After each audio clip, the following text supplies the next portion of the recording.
अभी मैं सतपुली के पास बिलखेत जगह है, यहाँ पे पहुँचा हूँ और यहाँ पे एक पायलट प्रोजेक्ट चल रहा है भांग की खेती को लेकर। इसे इंडियन इंडस्ट्रियल हेम्प एसोसिएशन यहाँ पे इस प्रोजेक्ट को शुरू किया है उन्होंने। और इसके पीछे मकसद ये है कि पहाड़ों में जो लोगों ने खेती छोड़ दी है जंगली जानवरों के आतंक की वजह से, उस ज़मीन का किस तरह से सदुपयोग किया जा सकता है, इसको लेकर ये प्रोजेक्ट यहाँ पे चालू किया गया है। यहाँ पे काफ़ी भूमि जो है स्थानीय लोगों ने लीज पे दी है कंपनी को। मेरे साथ यहाँ पे आशीष जी हैं जो यहाँ पे सारा काम यहाँ पे देख रहे हैं। उनसे मैं सवाल पूछूंगा, वो बताएंगे किस तरह से यहाँ पे खेती चल रही है और यहाँ पे इसका बेनिफिट जो काश्तकार को मिलेगा या जिन्होंने लीज पे ज़मीन दी है वो उसमें लाभ क्या होगा। मकसद हमारा यह है कि एक तो जो भांग को लेके एक मिसकंसेप्शन है लोगों के दिमाग में कि ये एक नशे का कारोबार इससे हो सकता है, जो हमारी युवा पीढ़ी है वो भटक सकती है और नशे में संलिप्त हो सकती है। तो ये भी पता करेंगे कि वाकई ये पौधा नशीला है कि नहीं और जो इसके इकोनॉमिक बेनिफिट्स हैं वो क्या है। तो आशीष जी, जागो उत्तराखंड में आपका स्वागत है। Thank you sir. थोड़ा थोड़ा आराम से और डिटेल में समझाइए कि जो यहाँ पे भांग की खेती की जा रही है वो कितनी ज़मीन में की जा रही है और किस तरह से ज़मीन कितनी ली गई है और जो काश्तकार है उसको कितना पैसा दिया जा रहा है। सर एक्चुअली क्या है कि ज़मीन जो यहीं के गांव, ये गांव है जो बिलखेत है और इन्हीं बिलखेत के जो ग्रामवासी हैं इन्हीं की ज़मीनें हैं यहाँ पे जी इन्होंने काफ़ी साल पहले यहाँ पे ज़मीनें छोड़ दी थी जी ठीक है जी। तो इनसे हमने ये ज़मीनें लीज पे ले रखी हैं। अच्छा, कितनी कितनी ज़मीन है ये सर जो ज़मीन है ये 1400 नाली है सर। ये आप देख सकते हो, आप थोड़ा कैमरा इधर जी जी घुमाएंगे बिल्कुल बिल्कुल। तो इधर से काफ़ी बड़ा एरिया है और जो 1400 नाली है जी जी जी। ठीक है। और जो हमको यहाँ पे कुछ ज़मीनें हमें मिल चुकी है अराउंड 600 से 700 नाली हमें मिल चुकी है यहाँ पे और कुछ मिलने पे लगी हुई है। हाँ, ये जो आपने लीज पे लिए ज़मीन, इनको कितना पैसा दे रहे हैं? सर इनको जो सालाना हम दे रहे हैं 300 से 400 रुपये नाली हम इनको देते हैं, एक नाली ठीक है ना। और इनको दे रहे हैं और इनसे इनके जो जो भूमिधारी हैं यहाँ पे तो इन्हीं को ही हम यहाँ पे रोजगार भी इन्हीं को ही देना है हमने। अच्छा, क्या ऐसा कुछ है कि गर्म क्लाइमेट चाहिए इसके लिए, क्योंकि यहाँ पे काफी गर्मी है, हाँ पसीने आ रहे हैं यहाँ पे काफ़ी गर्म है, काफ़ी बहुत ज़्यादा हॉट टेम्परेचर है यहाँ पे दिन के टाइम पे। जी तो भांग का जो हेम्प है, जो जी औद्योगिक हेम्प जो है, इसको जो टेम्परेचर चाहिए होता है वो वार्म टेम्परेचर है। इस समय क्या है कि काफ़ी गर्मी हो चुकी है लेकिन थोड़ा 4 बजे के बाद यहाँ पे मौसम ठीक हो जाता है। जैसे इसको थोड़ा आगे भी बढ़ेंगे, हाँ जी। इसको अगर जैसे हम ऊंचे इलाकों में करना चाहें, तो ठंडे इलाकों में करना चाहें, क्योंकि पहाड़ी क्षेत्र है और हमारे पास जो खेत हैं वो सभी जगह है, ऊंचाई में भी हैं, घाटियों में भी हैं। हाँ जी। तो क्या ये ऊंचाई वाले इलाकों में हो सकती है? सर ये ऊंचाई वाले इलाकों में काफ़ी अच्छी तरह से होगा क्योंकि इसको जो टेम्परेचर चाहिए वो मिनिमम 8 से 10 जर्मिनेशन के लिए चाहिए होता है। और वार्म टेम्परेचर चाहिए, हाई जो टेम्परेचर होता है वो वार्म टेम्परेचर चाहिए होता है 30 से 32 ऐसी। अच्छा तो अच्छा, दूसरा मैं ये देख रहा हूँ यहाँ पे जो बना रखे हैं आपने, ये क्या चीज़ है? सर ये पॉली हाउस है। अच्छा, ये क्या काम आते हैं पॉली हाउस? थोड़ा नज़दीक जाएंगे इनके आराम से। एक्चुअली ये हमारे जो पॉली हाउस है इनमें हमने जो फर्स्ट जो हमारे पे सीड्स आए थे जो है के जो बीज आए थे तो हमने सबसे पहले यहीं पर ही बोया था और उससे ब्रीडर बनाए थे। अच्छा। ब्रीडर जो होता है बीज, वो फर्स्ट जो बीज होते हैं उसे हम ब्रीडर बोलते हैं। तो फिर उस बीज पे हमने फिर वही बीज हमने फिर आगे बोया। अच्छा। जो ब्रीडर था ना, मतलब प्लांट्स आपने वहाँ पे लगा? हाँ, उस बीज के हमने वहाँ पे बोया है। तो अब ये जो बीज लगाया इसकी कितनी लागत आई होगी अभी तक, जितना आपने बीज लगाया यहाँ पे?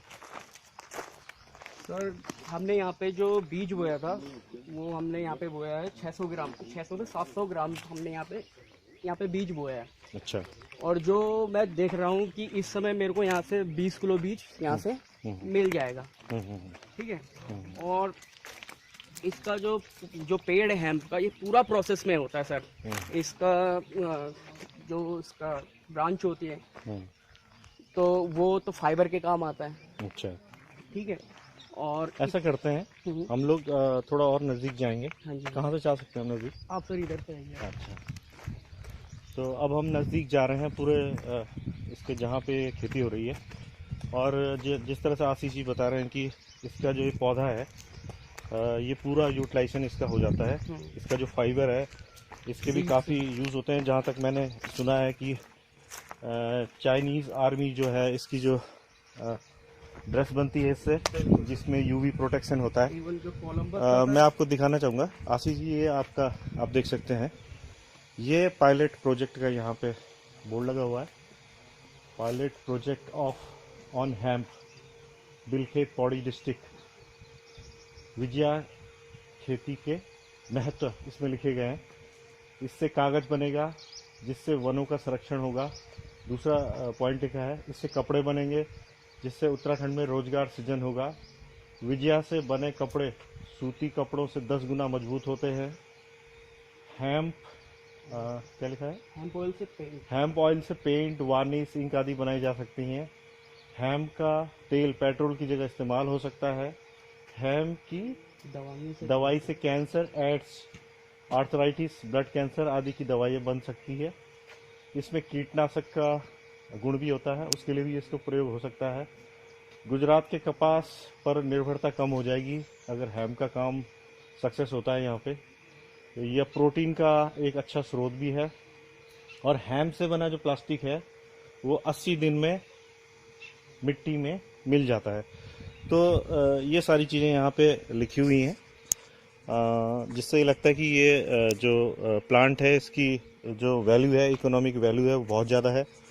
और एक पहलू और भी है आशीष जी, क्योंकि खेती यहाँ पे मुझे पता है कि बिल खेत के ये जो खेत हैं, इतने बड़े बड़े खेत, इनको लोगों ने इसलिए छोड़ा कि ये लैंडसीराउंड की तरफ से यहाँ 12 सिंगे रात को खेत में घुस जाते हैं।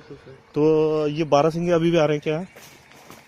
सर अभी तो हम यहाँ पे फेंसिंग कर दिया है। अच्छा, कंटिन्यू आते ही रहते हैं वो यहाँ पे। 12 सिंगे आते हैं 12 सिंह हो गया, हिरन हो गए, सुअर हो गए, बंदर हो गए। लेकिन इसमें जो हेम्प है हमारी, इसको जब ये हेम्प को जो जंगली जानवर है वो नुकसान नहीं पहुंचाते सर।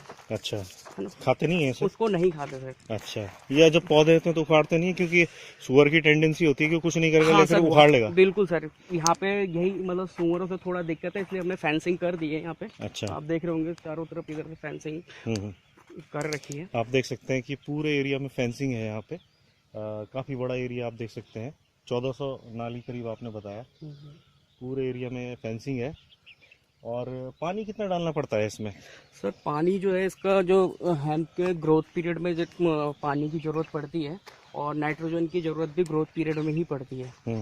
जब ये ग्रोथ हो रहा होता है 1 महीने में, तो इसको पानी और नाइट्रोजन दोनों की ज़रूरत होती है।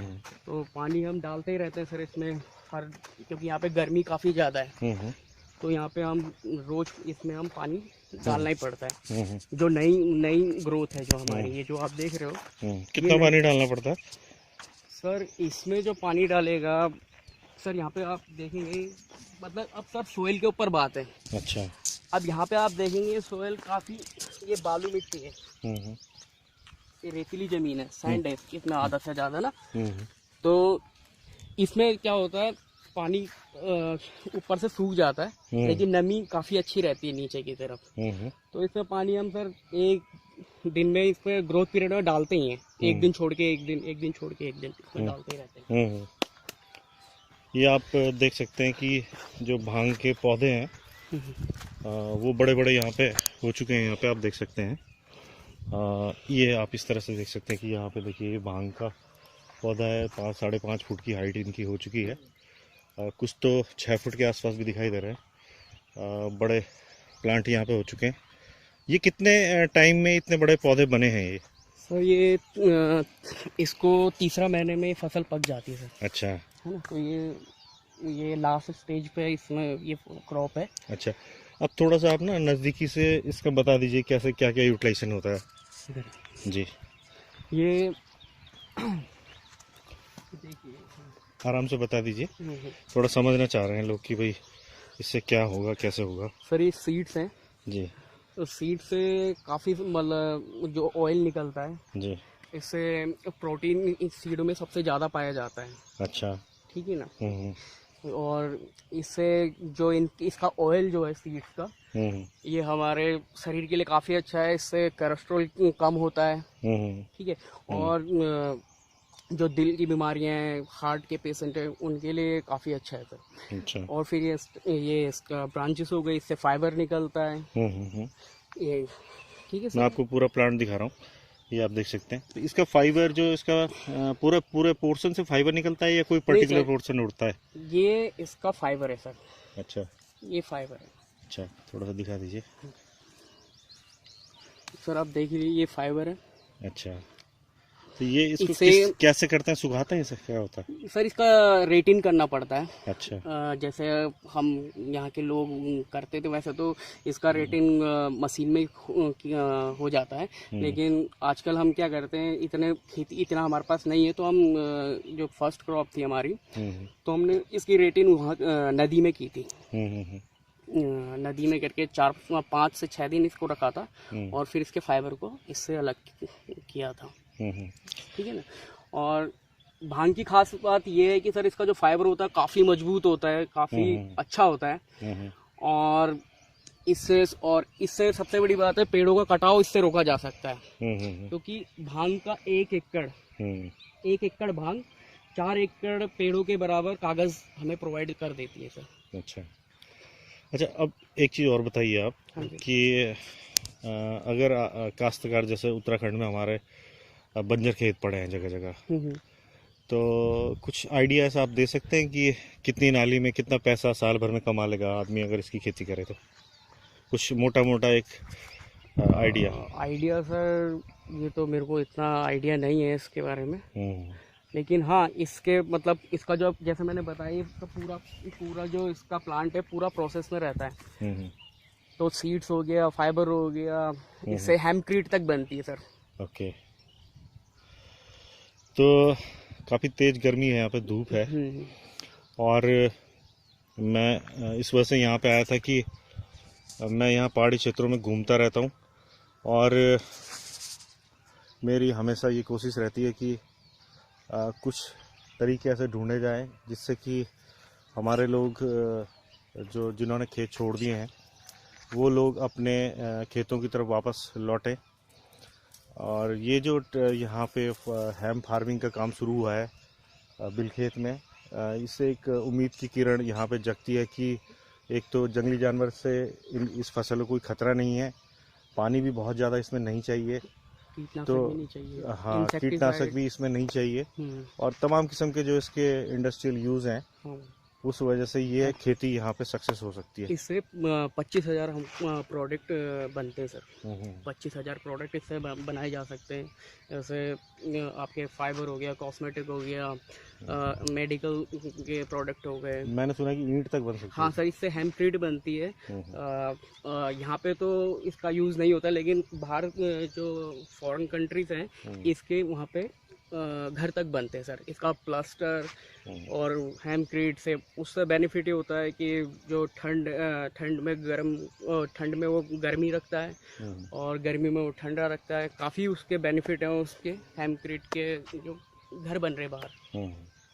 और सबसे बड़ी बात, इसके अंदर जो नशा है, ये नशा मुक्त भांग है सर। इसके अंदर जो हेम्प है, ये इसमें नशा बिल्कुल नहीं है। इसमें जो THC लेवल है इसका 0.3 है। THC टेट्रा हाइड्रो कैनेबिनोल इसको बोला जाता है, टेट्रा हाइड्रो कैनेबिनोल, और जिसकी मात्रा इसमें 0.3 है। और जो नॉर्मल जो कैनबिस होता है उसमें इसकी मात्रा 15 और 16 तक पाई जाती है। तो ये ऐसा भी नहीं है कि कोई इसका मिसयूज़ कर सकता है, ऐसा भी नहीं है सर।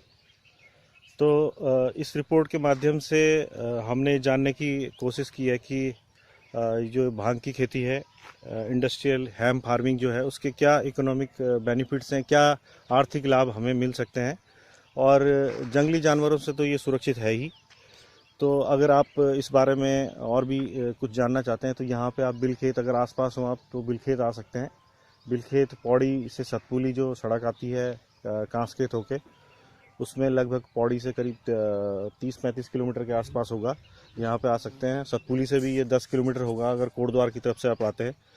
और अगर आप और कोई जानकारी लेना चाहते हैं तो मेरा मोबाइल नंबर भी आप यूज़ कर सकते हैं, मुझे भी संपर्क कर सकते हैं। मैं आपका कांटेक्ट जो यहाँ पे पायलट प्रोजेक्ट चला रहे हैं उन लोगों से करवा सकता हूँ। मेरा नंबर 7830677767 है।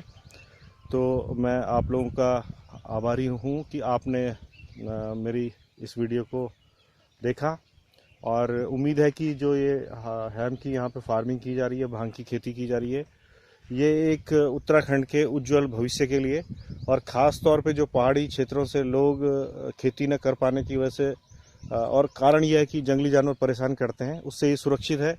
नशे का इसमें आपको बता ही दिया है कि इसमें 0.3% से भी कम नशा है, जो कि ना के बराबर होता है। तो उम्मीद है कि ये खेती उत्तराखंड के भविष्य के लिए बहुत ही लाभकारी होगी। जागो उत्तराखंड के लिए आशुतोष नेगी की रिपोर्ट।